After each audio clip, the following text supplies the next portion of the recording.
ರೈತರಿಗೆ ಟಿಸಿ ಕೊಡಿಸುವುದಾಗಿ ಐನಾತಿಯೊಬ್ಬ ಮೋಸ ಮಾಡಿದ್ದಾನೆ. ಖಾಸಗಿ ಗುತ್ತಿಗೆದಾರನ ಬಣ್ಣದ ಮಾತು ನಂಬಿ ರೈತರು ಲಕ್ಷ ಹಣವನ್ನ ಫೋನ್ ಪೇ ಮಾಡಿದ್ದಾರೆ. ಟಿಸಿ ಬರುತ್ತೆ ಅಂತ ಕಾದು ಕುಳಿತಿರೋ ರೈತರಿಗೆ ಪಂಗನಾಮ ಹಾಕಿದ್ದಾನೆ. ಯಾರಾತ, ಏನಾಯ್ತು ಅಂತೀರಾ? ಈ ಕುರಿತ ಕಂಪ್ಲೀಟ್ ಡೀಟೇಲ್ಸ್ ಇದೆ, ನೀವೇ ನೋಡಿ. ರೈತರಿಗೆ ಟಿಸಿ ಕೊಡಿಸುವುದಾಗಿ ಲಕ್ಷಾಂತರ ವಂಚನೆ. ವಿದ್ಯುತ್ ಕಂಬ ಹಾಕಿ ಹೋದ ವ್ಯಕ್ತಿ ನಾಪತ್ತೆ. ಆರೋಪಿ ನಿಯಾಜ್ ವಿರುದ್ಧ ಅನ್ನದಾತರ ಆಕ್ರೋಶ. ಸಾಲ ಸೋಲ ಮಾಡಿ ರೈತರು ಬೆಳೆ ಬೆಳೀತಾರೆ, ಆದ್ರೆ ಅವರಿಗೆ ಒಂದಲ್ಲ ಒಂದು ಸಂಕಷ್ಟ ಬರ್ತಾನೆ ಇರುತ್ತೆ. ಬೆಳೆ ಹಾನಿ, ಅತಿವೃಷ್ಟಿ ಅಂತ ಒಂದಲ್ಲ ಒಂದು ಗೋಳಿನಲ್ಲೇ ಇರೋ ರೈತರಿಗೆ ಇಲ್ಲೊಬ್ಬ ಆಸಾಮಿ ಟಿಸಿ ಹೆಸರಲ್ಲಿ ಪಂಗನಾಮ ಹಾಕಿದ್ದಾನೆ. ನಿಯಾಜ್ ಎಂಬಾತ ಸಂಕಷ್ಟದಲ್ಲಿರೋ ರೈತರಿಗೆ ಟೋಪಿ ಹಾಕಿದ್ದಾನೆ. ರಾಣೆಬೆನ್ನೂರು, ರಟ್ಟಿಹಳ್ಳಿ, ಹಿರೇಕೆರೂರು ತಾಲೂಕುಗಳ ರೈತರಿಗೆ ಮೋಸ ಮಾಡಿ ಪರಾರಿಯಾಗಿದ್ದಾನೆ. ರೈತರ ಜಮೀನುಗಳಿಗೆ ಟಿಸಿ ಹಾಕಿಸಿಕೊಡ್ತೀನಿ ಅಂತ ಲಕ್ಷಾಂತರ ರೂಪಾಯಿ ದೋಖಾ ಮಾಡಿ ನಿಯಾಜ್ ಪರಾರಿಯಾಗಿದ್ದಾನೆ. ರಟ್ಟಿಹಳ್ಳಿ ತಾಲೂಕು ಪುರದಕೇರಿ ಗ್ರಾಮದ ನಿಯಾಜ್ ಬಡಿಗೇರ ಎಂಬಾತ ಹಲವು ರೈತರಿಗೆ ಮೋಸ ಮಾಡಿದ್ದಾನೆ. ನಿಯಾಜ್ ವಿರುದ್ಧ ಪೊಲೀಸರ ಮೊರೆ ಹೋದರು, ರೈತರಿಗೆ ನ್ಯಾಯ ಸಿಕ್ಕಿಲ್ಲ. ರಾಣೆಬೆನ್ನೂರು ತಾಲೂಕು ಹಲಗೇರಿ ಪೊಲೀಸ್ ಠಾಣೆಯಲ್ಲಿ ನಿಯಾಜ್ ವಿರುದ್ಧ ರೈತರು ದೂರು ನೀಡಿದ್ದಾರೆ. ಸರ್ಕಾರ ಪ್ರತಿಯೊಬ್ಬ ರೈತರ ಬೋರ್ವೆಲ್ಗೆ ಆರ್ಆರ್ ನಂಬರು ಮತ್ತು ಟಿಸಿ ಅಂದರೆ 4-5 ಬೋರ್ವೆಲ್ ಇದ್ದರೆ ಅದು ಲೈನ್ ಜಂಪ್ ಆಗುತ್ತೆ ಅನ್ನೋ ಕಾರಣಕ್ಕಾಗಿ ಟಿಸಿಯನ್ನು ಹಾಕಿಸ್ಕೊಂತಾರೆ. ಅಂದರೆ ಲೈನ್ ಜಂಪ್ ಆಗಬಾರ್ದು, ಲೋಡ್ ಆಗಬಾರ್ದು ಅನ್ನೋ ಕಾರಣಕ್ಕಾಗಿ ಇದನ್ನೇ ಬಂಡವಾಳ ಮಾಡಿಕೊಂಡಂತಹ ಖಾಸಗಿ ಗುತ್ತಿಗೆದಾರ ರೈತರ ಕಡೆ ಲಕ್ಷಾಂತರ ರೂಪಾಯಿ ಹಣ ಇಸ್ಕೊಂಡು ಈಗ ಪರಾರಿಯಾಗಿರುವಂಥದ್ದು. ಈಗ ನಾನು ಹಾವೇರಿ ಜಿಲ್ಲೆ ರಾಣೆಬೆನ್ನೂರು ತಾಲೂಕು ಸಣ್ಣಸಂಗಾಪುರ ಗ್ರಾಮದಲ್ಲಿದ್ದೇನೆ. ನಾನು ದೃಶ್ಯದಲ್ಲಿ ತೋರಿಸ್ತೇನೆ ನಿಮಗೆ. ಇದೇ ರೀತಿ ಅಂದರೆ ನಿಯಾಜ್ ಅಹ್ಮದ್ ಬಡಗೇರ್ ಅನ್ನೋ ಏನು ಖಾಸಗಿ ಗುತ್ತಿಗೆದಾರ ರೈತರ ಅವರ ತಾತ ಒಬ್ಬ ಒಳ್ಳೆ ಕೆಲಸ ಮಾಡ್ತಿದ್ದ. ಅದೇ ಕಾರಣಕ್ಕಾಗಿ ಇವನು ಕೂಡ ಒಳ್ಳೆ ಕೆಲಸ ಮಾಡ್ಬೋದು ಅನ್ನೋ ಕಾರಣಕ್ಕಾಗಿ ಹಣ ಕೊಟ್ಟು ಕೈ ಸುಟ್ಕೊಂಡಿದ್ದಾರೆ. ಕಳೆದ 1.5 ವರ್ಷಗಳಿಂದ ರೈತರು ತಮ್ಮ ಜಮೀನಿಗೆ ಟಿಸಿ ಬೇಕು, ಆರ್ಆರ್ ನಂಬರ್ ಬೇಕು ಅನ್ನೋ ಕಾರಣಕ್ಕಾಗಿ 10,000, 1.5 ಲಕ್ಷ, 1 ಲಕ್ಷ ಈ ರೀತಿಯಾದಂಥ ಹಣ ಕೊಟ್ಟು ಕೈ ಸುಟ್ಕೊಂಡಿದ್ದಾರೆ. ಅಂದರೆ ಇವತ್ತಿಗೂ ಕೂಡ ಟಿಸಿನೂ ಇಲ್ಲ.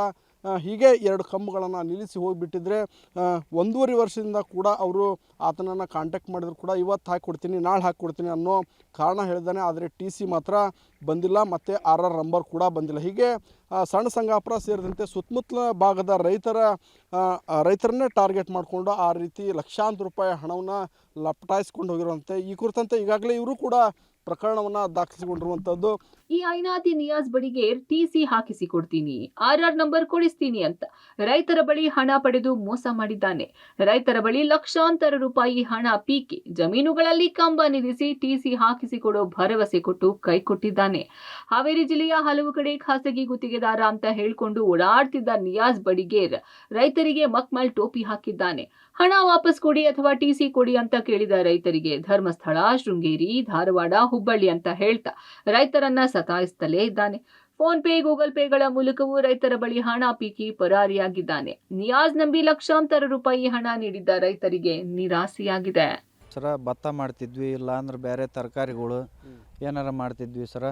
ಈಗ ಉಳ್ಳಿ ಹಾಕಿದವ್ರಿ, ಇದು ಇನ್ನೊಂದು ನೀರು ಕಟ್ಟಿದ್ರೆ ಬರ್ತೈತ್ರಿ, ಇಲ್ಲ ಅಂದ್ರೆ ಇಲ್ರಿ. ಕರೆಂಟನೇ ಇಲ್ರಿ. ಅದು ಬೇರೆ ಈಗ ಆಜು ಬಾಜು ಟಿಸಿಯಿಂದ ಲೈನ್ ಎಳ್ಕೊಂಬಂದು ಇದನ್ನ ಮಾಡ್ಕೊಂತ ಓವರ್ಲೋಡ್ ಆಗಿ ಮೋಟ್ರುಗಳು ಸುಟ್ರಿ 1600 ರೂಪಾಯಿ ಕೆಜಿ ಕಾಪಾರ ಆಗೈತ್ರಿ. ಒಂದು ಮೋಟ್ರ್ ಸುಟ್ರಿ ರೈತರು 8-10 ಸಾವಿರ ಇದನ್ನು ಮಾಡ್ಬೇಕ್ರಿ. ಎಲ್ಲ ಇಂಥ ಕಷ್ಟದಾಗ ಇವರು ರೈತರು ಟಿಸಿ ಹಾಕ್ಸ್ಕೊಡ್ತಾನೆ ಅಂದು ಈ ಥರ ಭಾಳ ಹಳ್ಳ್ಯ ಮೋಸ ಮಾಡೋಣ ಅಂತಂದು ಸುದ್ದಿ ಹಬ್ಬಕತ್ತೈತ್ರಿ. ಹೆಚ್ಚು ಕಡಿಮೆ 50ರಿಂದ 1 ಕೋಟಿ ಸನ್ಯಾಕ ಹಿಂಗೆ ಮಾಡಿದಾನ ಅಂತಂದು ಸುದ್ದಿ ಊರಾಗೆಲ್ಲ ಅಲ್ಲೆಲ್ಲ ವಿಚಾರ ಮಾಡಿದ್ರು. ಮನೆ ಬೀಗ ಹಾಕ್ಯಂದು ಎಲ್ಲೇ ಗದಗ, ಹುಬ್ಳಿ ಸೈಡ್ ಹಿಂಗೆ ಹೋಗಿದಾನ ಅಂತಾರ್ರಿ.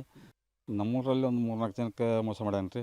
ಶಾಂತಿವೀರಯ್ಯ ಗದಿಗೆ ಗೌಡ್ರು ಅಂತೇಳಿ ಅವ್ರ ಹತ್ರ 1,30,000 ರೂಪಾಯಿ ದುಡ್ಡು ಇಸ್ಕೊಂಡು ಅವನು ಅಬ್ಸ್ಕೊಂಡಾಗ್ಬಿಟ್ಟಾನ ರೀ. ಅವರೆಲ್ಲ ಥ್ರೂದಿ ಅಕೌಂಟ್ ಪೇ ಮಾಡ್ಯಾರ. ಬಡವ್ರ ದುಡ್ಡು ಹಿಂಗೆ ತೆಗೆದುಕೊಂಡು ಹಾಕ್ಯಂದು ಇವತ್ತು ರೈತರಿಗೆ ಟಿಸಿನೂ ಇಲ್ಲ, ಈ ಕಡೆ ಕರೆಂಟು ಇಲ್ಲ. ಪಕ್ಕದ ಕರೆಂಟ್ ತೆಗೆದುಕೊಂಡು ಹೋದ್ರೆ ಅವರು ಏನಾದರೂ ಮಾತಾಡ್ತಿರ್ತಾರೆ ರೀ. ಸರಿಯಾದ ಟೈಮಿಗೆ ತಗೋಬೇಕು ಅಂತಂದೇಳಿ ಲೋನ್ಗಿನ ಮಾಡಿಸಿ ಎಲ್ಲ ಒಂದು ವ್ಯವಸ್ಥೆ ಮಾಡೋಕ್ಕಂತ ಹೇಳಿ ಅವ್ರ ಕೈ ದುಡ್ಡು ಕೊಟ್ರೆ ಅದು ಇವತ್ತು ಸಿಗ್ತಾನಲ್ರಿ, ಅಬ್ಸ್ಕೊಂಡಾಗಿ ಹೋಗ್ಬಿಟ್ಟಾನ್ರಿ. ಇತ್ತ ಹಲಗೇರಿ ಪೊಲೀಸ್ ಠಾಣೆಯಲ್ಲಿ ಪ್ರಕರಣ ದಾಖಲು ಮಾಡ್ತಿದ್ದಂತೆ ಆರೋಪಿ ನಿಯಾಜ್ ಪರಾರಿಯಾಗಿದ್ದಾನೆ. ಪೊಲೀಸರು ಸಹ ನಿಯಾಜ್ ಕರೆಸಿ ಹಣ ವಾಪಸ್ ಕೊಡಿಸುವ ಯಾವ ಪ್ರಯತ್ನವನ್ನೂ ಮಾಡಿಲ್ಲ. ನೊಂದ ರೈತರು ಮಾತ್ರ ಅಸಹಾಯಕರಾಗಿ ಓಡಾಡ್ತಿದ್ದಾರೆ. Fakirayya, public TV, Haveri.